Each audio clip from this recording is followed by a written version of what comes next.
तो दुनिया में 3 तरह के यूनिवर्सिटी मॉडल्स हैं मोटा मोटी। एक तो अमेरिकन मॉडल है जहाँ पे लगभग सब कुछ लोन पे चलता है। दूसरा एक यूरोपियन या स्कैंडिनेवियन मॉडल है कि जहाँ पे आपका एडमिशन हो गया तो सरकार आपको हर महीने पैसे देती है पढ़ने के लिए, जो मेरी यूनिवर्सिटी में मॉडल है। तो मैं जैसे कि हमारे यहाँ कोई ट्यूशन फी नहीं है, तो आपने एक बार एडमिशन ले लिया जिस भी कोर्स में, उसके बाद हर महीने सरकार को आपको स्कॉलरशिप नुमा कुछ देगी, और वो पैसा इतना होता है कि आप उतने पैसे में उस शहर में रह सकते हैं। आप पार्ट टाइम जॉब कर सकते हैं, बिल्कुल करना भी चाहिए, लेकिन उसमें कोई दिक्कत नहीं होगी। तीसरा हमारा भारतीय मॉडल है जो हाइब्रिड मॉडल है। अब जैसे जेएनयू जैसे संस्थान है, मैं अपनी बात क्यों कर रहा हूँ कि जब मैं जेएनयू पढ़ने आया था तो उस ज़माने में ट्यूशन फीस 2 सेमेस्टर की मिला के कुछ 500 रुपये हुआ करती थी। ये सन 2003-04 की बात है, और उतना अफोर्ड करना मेरे लिए आसान था। कुछ ऐसे परिवार भी थे मेरे ही क्लास में कि जिनके लिए उतना भी मुश्किल था, तो उनके लिए फिर एक स्कॉलरशिप थी, मेरिट कम मीन स्कॉलरशिप, तो आप वहाँ से पैसे ले सकते थे।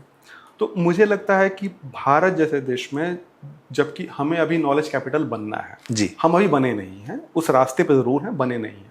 तो भारत जैसे देश में जिसको नॉलेज कैपिटल बनना है उसको शिक्षा में बहुत इन्वेस्ट करना पड़ेगा शुरू के सालों में। और बात यह है कि अगर आप शिक्षा में इन्वेस्ट करते हैं तो जो स्टूडेंट बाहर जा रहा है वो अल्टीमेटली कुछ अच्छी नौकरी करेगा, फिर आपको टैक्स देगा, तो वो पैसा आपका वेस्ट नहीं हुआ है सरकार का, वो पैसा आपके पास आ रहा है, वापस आ रहा है।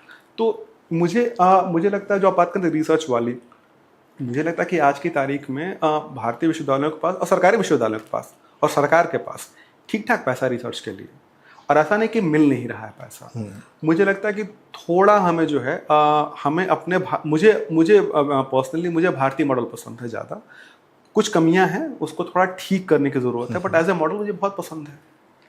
रिसर्च के लिए थोड़ा ग्रांट बढ़ा दीजिए, जैसे कि यूजीसी बहुत सारे ग्रांट्स देती है, आईसीसीआर बहुत सारे ग्रांट्स देती है, आईसीएचआर बहुत सारे ग्रांट्स देती है, बट क्या हम उन ग्रांट्स को थोड़ा और ट्रांसपेरेंट कर सकते हैं? क्या यह संभव है कि हम थोड़ी कम एकेडमिक बेईमानी करें? अगर हमें थोड़ी थोड़ी चीज़ें ठीक कर लें, जैसे कि आप देखिए कि भारत में साइंसेस में बहुत अच्छी रिसर्च हो रही है, और ये सब कुछ पब्लिक यूनिवर्सिटीज़ में हो रहा है, आईआईटीज़ में हो रहा है। ह्यूमैनिटीज़ में ऐसा नहीं कि सिर्फ अशोका में रिसर्च अच्छा हो रहा है, वहाँ भी अच्छा हो रहा है, बट जेएनयू में, दिल्ली यूनिवर्सिटी में, वहाँ भी हो रहा है। तो थोड़ा ठीक करने की ज़रूरत है बस।